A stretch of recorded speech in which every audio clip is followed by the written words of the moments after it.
Hey again, everyone. Mark Rogers, the voice of college football, breaking down the game we love each and every day. Discussion, debate, and analysis, so lock it in. Once you subscribe, hit the bell for the notifications. That way you know when we're going live, which is every day, many times, multiple times per day. Leave your comments below.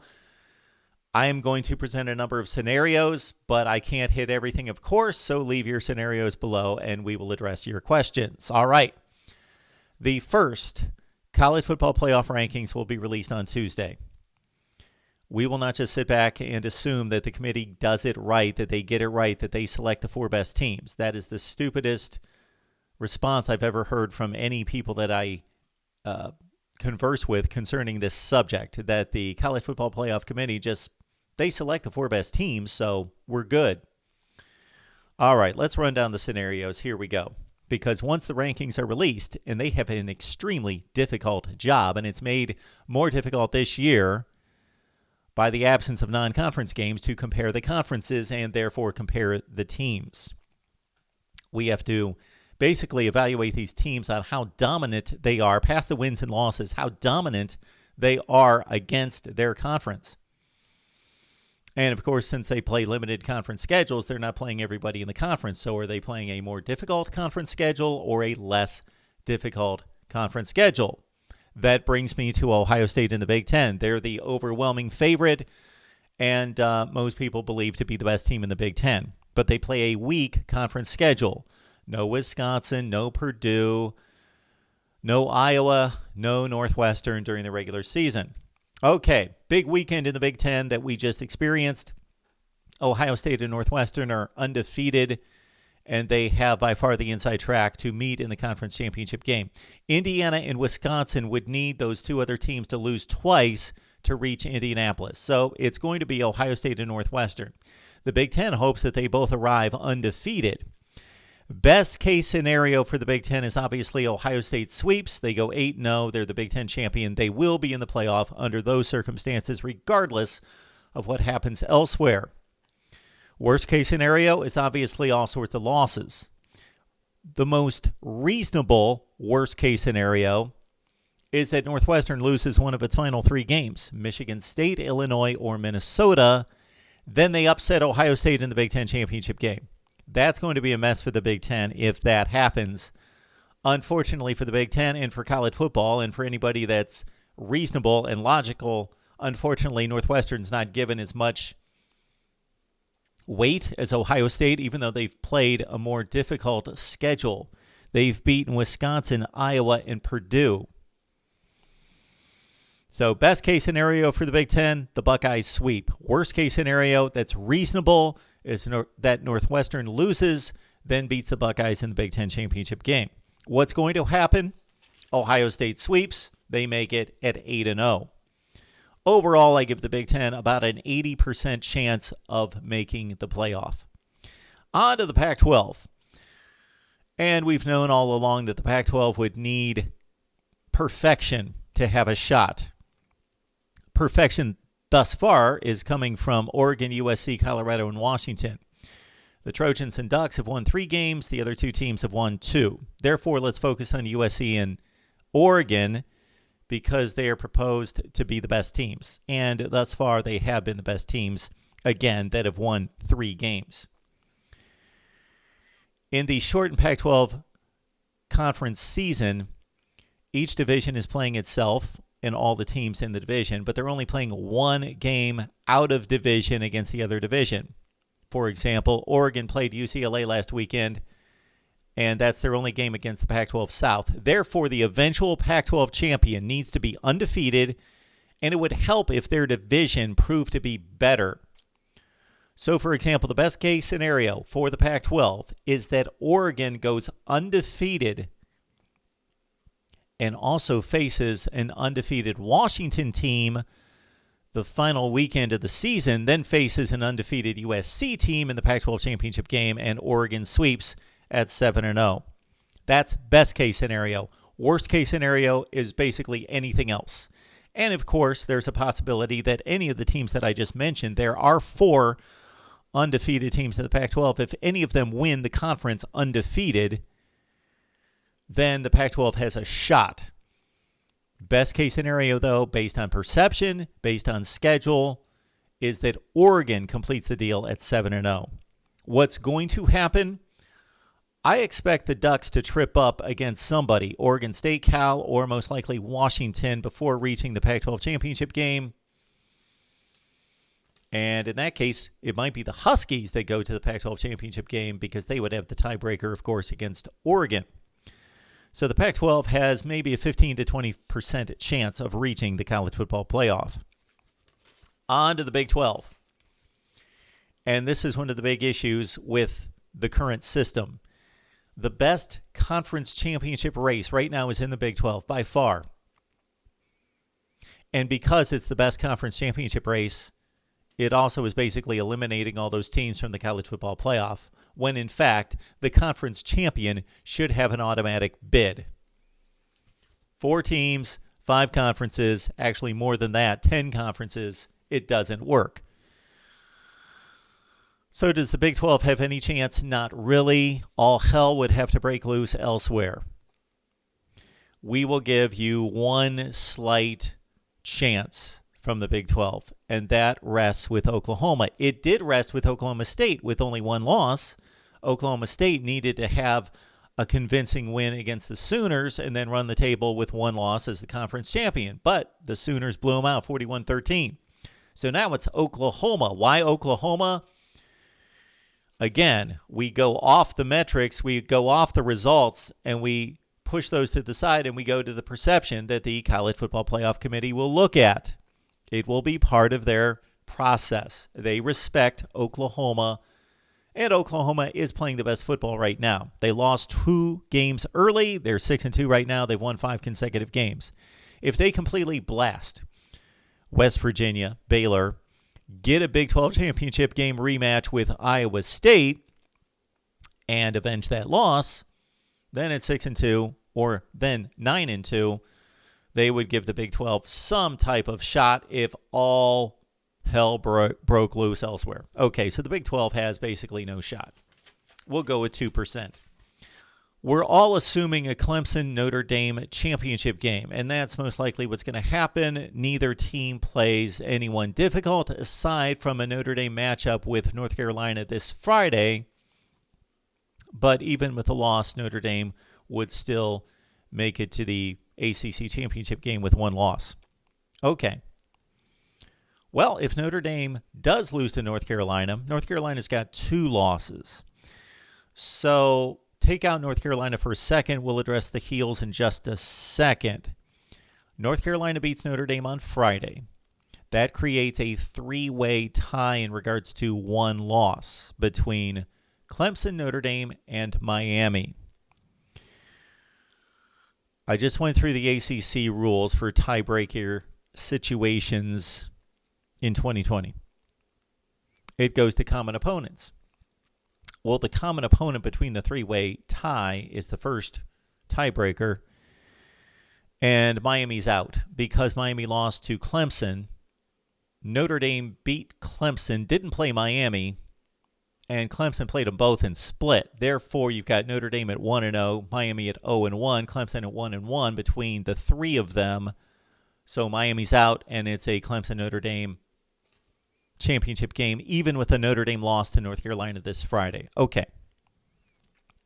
What Miami needs is for Clemson to lose or Notre Dame to lose twice. North Carolina, most likely the other loss would be against Wake Forest, because Miami needs to play enough games. So they've had a canceled game this past week.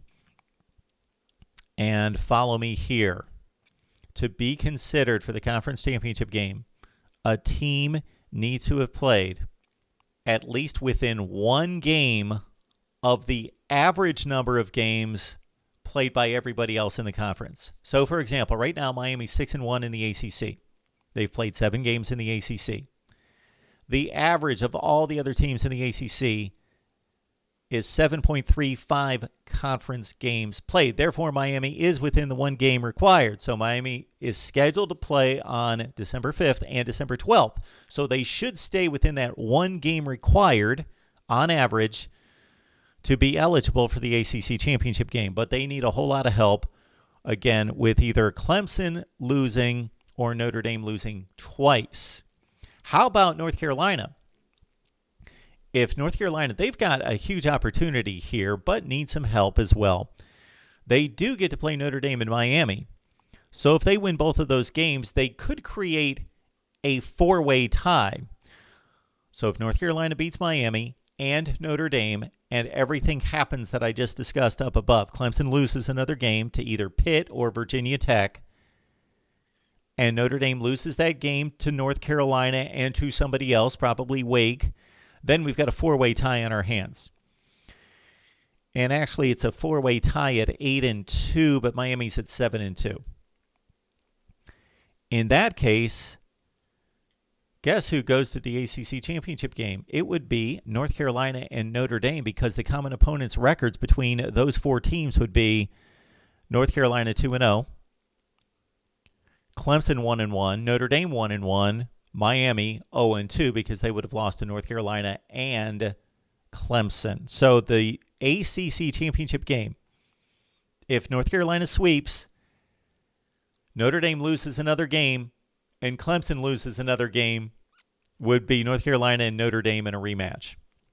What do we think is going to happen? Clemson and Notre Dame are going to play in a rematch. Okay, what is the surest thing for the ACC? Well, the surest thing is that Notre Dame sweeps, because they'll go to the playoff. The best case scenario for the ACC is for Clemson to beat Notre Dame in a great game, close Clemson win. Leaves both teams with a loss. Clemson's, of course, the conference champion. Worst case scenario, reasonable worst case scenario, is that Clemson loses to either Pitt or Virginia Tech. I know you're laughing right now, but Clemson loses to either Pitt or Virginia Tech, and then they beat Notre Dame badly in the conference championship game. The ACC is going to be repped in the college football playoff this year. That's about a 95+% chance of happening. On to the SEC. Unless there's multiple losses, we've got an Alabama-Florida championship game. The surest way for the SEC to make the college football playoff is, of course, for Alabama just to continue on their merry way as number one in the country, undefeated. That gets them in, reps the SEC. But how about this as a best case scenario for the SEC to get multiple teams into the college football playoff? Florida wins a razor-close game against Alabama, a classic, epic game. Alabama's been the number one team in the country for several weeks. They've been dominant recently, but Florida beats them. And then we also have the Texas A&M situation, in which if Texas A&M sweeps, they will finish at 9-1. They've got 3 more regular season games. Plus, they may play a postponed game on SEC championship game weekend. That leaves the Aggies at 9-1. That leaves all of them at 9-1. Actually, Florida and Alabama would be 10-1 if they make up all the games. So the SEC is not going to get 3 teams in the college football playoff, but at least they give the committee something to think about, to basically say, look how strong we are. We've got 3 teams that need to be considered, and the pressure's on you to determine who belongs. Alabama's been the number one team for the back half of the season. They've been undefeated. They've been dominant, but they lost. Florida's the conference champion. Of course, they're going to go. Texas A&M, though, they beat Florida head-to-head, and they've got the same record. Worst case scenario for the SEC would be that Florida loses one of its final 3 games to LSU, to Tennessee, or Kentucky, and then they beat Alabama badly with 2 losses. A 2-loss Florida team beats the Tide badly in the SEC championship game. What's going to happen is that Alabama's going to sweep and win the SEC at 11-0. Actually, it's going to be 10-0. They had the LSU game canceled. That's not going to be made up. The SEC's got a 98% chance of making the playoff. All right. That brings us down to the group of 5 and the independents, and this is a mess. Coastal Carolina's 8-0. They just had a nice win against Appalachian State. Nevada and San Jose State are undefeated out of the Mountain West. If there are no further games canceled, The winner of the Mountain West, whether it be Nevada or San Jose State, would be either 8-0 or 9-0. BYU is 9-0. They only have one game left against somebody who's no good. San Diego State, decent team. The Aztecs are 3-2. They play on December 12th. All right, I really don't see any of those teams being seriously considered for the playoff. None of them. BYU doesn't play anyone. Their toughest game was against Houston. Maybe Boise State. Unfortunately for BYU, their somewhat difficult schedule was obliterated, and when they rebuilt it, they couldn't schedule those Pac-12 teams and the other teams that they were supposed to play. The interesting case is Cincinnati, because we can argue about the Group of Five and the Power Five and the validity of Cincinnati's resume, but they are dominant. They have been dominant this entire season. They just played their closest game against UCF, winning 36-33. They may have wanted to take in that final touchdown that they had the ball inside the 5-yard line to widen that gap to make it look more impressive. But Cincinnati right now is 8-0. They play at Temple Saturday. They've got a date at Tulsa against a good Golden Hurricane team. Then they're going to rematch Tulsa, most likely, in the American Conference Championship game. That would leave Cincinnati at 11-0 with wins over Tulsa twice, Memphis, UCF, SMU, some legitimate teams. Now, not as legitimate as the top teams in the Power Five, no. But let's understand that if you take the 75 teams in the Power Five and the roughly 45 teams to 55 teams in the Group of Five, they overlap. The worst team in the Power Five is not better by any stretch than the best team in the Group of Five. There's a pretty healthy overlap between those two sets of teams. Cincinnati needs to be considered for this. They will have built a fine resume against the American Conference, which has played well in previous seasons. Do I think previous seasons should measure and factor into this decision? No, but it's going to. The Pac-12, case in point. So, here's a reasonable mess for you. Florida beats Alabama. Clemson beats Notre Dame. Northwestern beats Ohio State. The Pac-12 has a 7-0, most likely Oregon as a champion. Cincinnati goes 11-0. BYU's 9-0. Coastal Carolina goes undefeated. And then Texas A&M on top of all of that is 9-1. We would have 11 teams with an argument. We would have 11 teams in that case with an argument to make 4 spots. What's going to happen? Alabama sweeps, they go to the champion, or they go to the college football playoff. Ohio State sweeps in the Big Ten. They get there. Clemson avenges the loss against Notre Dame, but it's a good game. Notre Dame gets the nod as the 4th selection, and Cincinnati will have to sit on the sideline and go to a New Year's 6 bowl game as the most qualified of the teams left out. But under that reasonable mess scenario, we're going to have 10 to 11 teams that have a reasonable argument. That's how screwed up this process is. That's how even more screwed up it is in 2020 with the absence of non-conference games to be able to evaluate these teams against each other. Those are my thoughts. That's how I see it playing out. That's how I see it reasonably playing out as a mess scenario in each conference. Would love to hear from you. Leave your scenarios down in the comment section below, and any questions that you have. Keep in mind that when you leave a question, and if it only deals with one conference, then it's impossible to answer because I'm not going to know what's going on elsewhere. Lock it in here, Mark Rogers TV, the voice of college football. Our mission is the best discussion, debate, and analysis on college football. We'll see you next time.